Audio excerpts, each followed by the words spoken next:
As dúvidas sobre Jesus eram muitas. Os judeus não entendiam como ele vinha da Galiléia, apesar de ter nascido em Belém de Judá. Porque nunca houve um profeta da Galiléia. O pessoal até ria daquele território. Então ele é galileu, vem alguma coisa boa de Nazaré? Então não tinha jeito. Aí eles disseram assim, quando Jesus estava falando e as pessoas crendo em Jesus.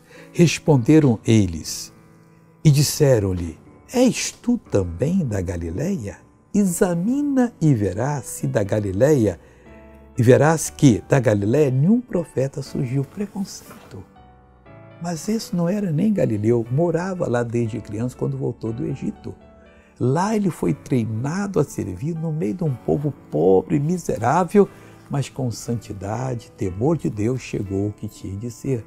Não importa o meio que você é criado, importa o que há no seu coração e Deus vai lhe usar. Veja essa pessoa que foi abençoada. Eu tinha uma forte dor nas minhas costas e a dor foi embora. Toda manhã, quando eu levantava, minhas costas ficavam doloridas. Agora fui curada, em nome de Jesus. Amém. Vamos orar agora, Pai. Em nome de Jesus estamos orando para jogar por terra tudo que é do inimigo. Não pode haver mais opressão nessa vida. Eu repreendo agora, eu reprovo e digo: mal saia em nome de Jesus Cristo.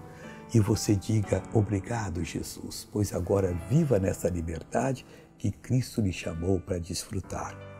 Glória a Deus.